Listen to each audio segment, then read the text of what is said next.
Selamat datang di Tenda Besar News, channel yang menyajikan berita-berita terhangat dan populer tentang politik, ekonomi, budaya, tokoh nasional, tokoh agama, publik figur, dan hazanah di seluruh Nusantara. Mari anak bangsa berkolaborasi membangun negeri.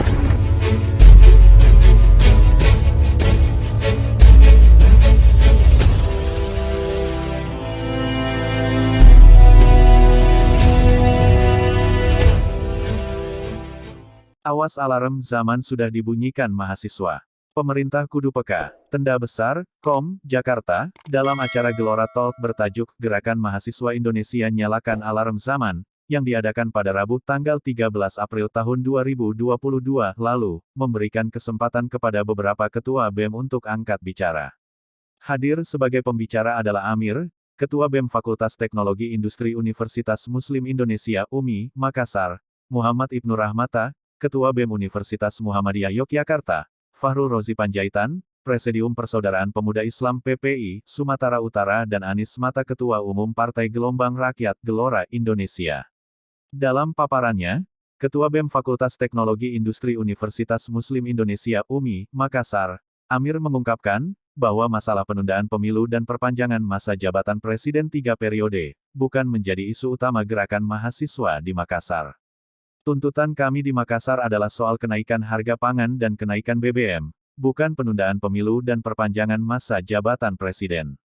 Pemerintah kelihatannya belum melakukan langkah-langkah untuk menurunkan harga-harga. Kita akan terus berdemo, terus bergerak sampai kita menang, kata Amir. Demikian juga, Ketua BEM Universitas Muhammadiyah Yogyakarta Muhammad Ibnu Rahmata membeberkan bahwa kenaikan harga minyak goreng dan kenaikan BBM saat ini membuat kehidupan masyarakat semakin sulit, karena kenaikan harga tersebut memicu naiknya berbagai harga pangan. Mahasiswa sebagai agen of social control dan agen perubahan akan terus ke jalan untuk memperjuangkan hak-hak rakyat. Kita mendorong dan mengupayakan tuntutan agar dikabulkan. Pemerintah harus berpihak kepada kepentingan rakyat, kata Ibnu. Demikian halnya Presidium Persaudaraan Pemuda Islam PPI, Sumatera Utara Fahrul Rozi Panjaitan menegaskan, bahwa gerakan mahasiswa saat ini tidak ada yang mendanai atau memboncengi, karena murni untuk memperjuangkan kepentingan masyarakat, yang saat ini mengalami kesulitan. Kalau ada tudingan seperti itu, sengaja diciptakan untuk mematahkan atau melemahkan gerakan mahasiswa oleh oknum-oknum atau orang-orang yang tidak mau mahasiswa turun ke jalan menyuarakan kebenaran, tegas Rozi. Rozi juga sependapat dengan Amir dan Ibnu Rahmata, bahwa gerakan mahasiswa saat ini bertujuan mendesak pemerintah untuk segera menurunkan kenaikan harga-harga pangan dan BBM, terutama minyak goreng. Sebab, kenaikan harga minyak goreng dan BBM berdampak pada kenaikan sembako dan kebutuhan pokok lainnya. Minyak goreng sekarang sudah menjadi kebutuhan dasar masyarakat. Di Pulau Sumatera, terutama Langkat itu pada umumnya menghasilkan minyak goreng dengan sawitnya yang luas. Tetapi, kenapa di Sumatera Utara saja harganya naik dan langka? Ini yang disuarakan kawan-kawan mahasiswa. Kenaikan harga minyak goreng sekarang berdampak pada kenaikan sembako dan kebutuhan pokok lainnya, tegasnya. Sementara itu Ketua Umum Partai Gelombang Rakyat Gelora Indonesia Anis Mata menegaskan aksi demo tanggal 11 April tahun 2022 yang dilakukan Badan Eksekutif Mahasiswa Seluruh Indonesia, BEMSI, di depan gedung DPR MPR beberapa waktu lalu, menjadi pertanda bagi pemerintah saat ini, bahwa alarm zaman telah dibunyikan. Karena itu, Anis Mata mengingatkan pemerintah untuk tidak melakukan pendekatan perspektif keamanan berlebihan terhadap gerakan mahasiswa saat ini, serta tidak menuding ada wayang yang sengaja dimainkan oleh dalang tertentu untuk menjatuhkan pemerintah. Jadi ini bukan sekedar isu tentang penundaan pemilu atau perpanjangan masa jabatan presiden menjadi 3 periode. Tapi ini sudah suara emak-emak di rumah, ibu rumah tangga, suara masyarakat bawah yang mengalami himpitan hidup yang semakin berat.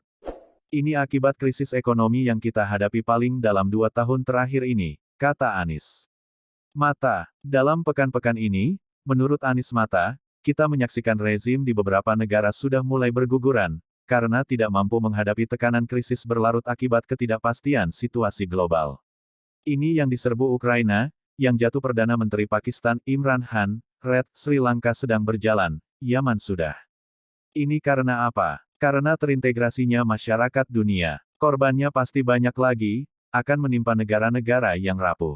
Inflasi adalah dampak yang sedang terjadi, ujarnya.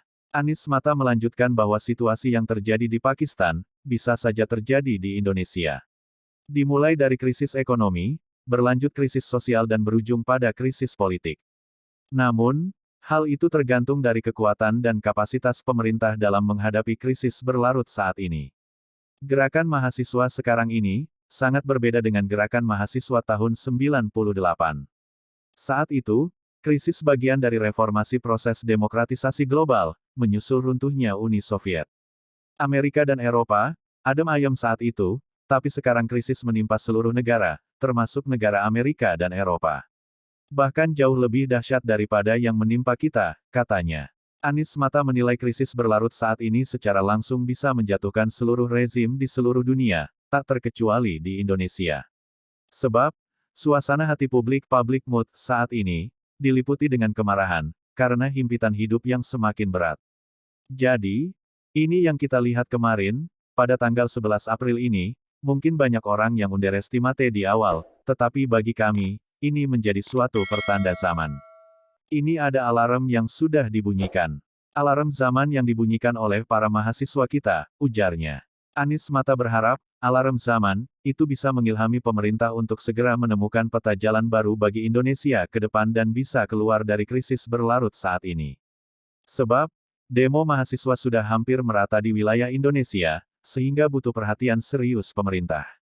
Kira-kira fenomena ini yang kita tangkap pada tanggal 11 April kemarin, kelihatannya fenomena ini akan terus berlanjut. Tadi yang kita dengar rencananya tanggal 21 April ini, ungkapnya.